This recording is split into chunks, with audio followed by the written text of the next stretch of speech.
Hi everyone, Larry Riggs, Remax Achievers here in Frederick. Today I want to talk to you about having a plan. How important is it to have a plan when you're buying or when you're selling? Well, I would say it's very important. Buying a home is a very emotional thing.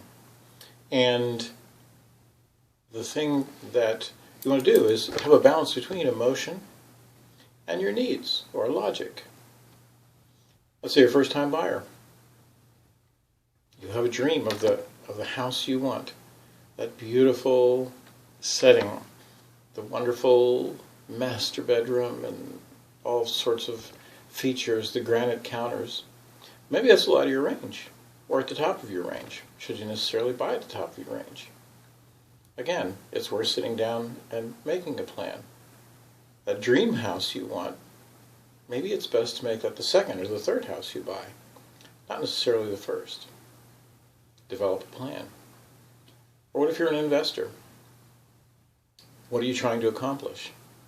I've worked with investors who want to shield income, so they're looking for a negative cash flow. Other investors just getting started, they want a positive cash flow. They want to develop a long-term investment. Or someone wants to flip. Again, it's worth sitting down and developing a plan and seeing exactly what you want to do. Because one thing is for sure, buying a house is not like buying a shirt. If you don't like the shirt, you can always return it. You can't really return the house. Once you've committed, you've committed. And it'll cost you money to rectify the situation. So again, developing a plan is a very good idea.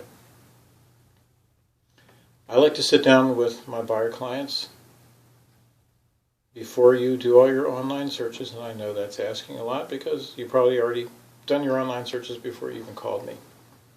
But let's sit down and make sure that what you're looking at is realistic, or not necessarily just realistic, but is it the best for you? Because ultimately, that's what I'm looking for from my clients. See, I could make a quick sale and get a commission, and it not be in your best interest, but you would remember that. There's an old saying that if you do something nice for someone, if you treat them well, they'll tell 3 people. If you treat them poorly, they'll tell 15. Well, I do a lot of my business by referral, and I want to make sure that you're happy.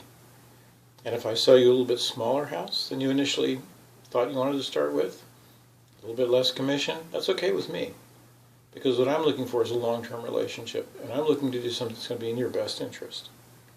So if you're thinking of buying, and you haven't thought about a plan, let's get together and talk about that.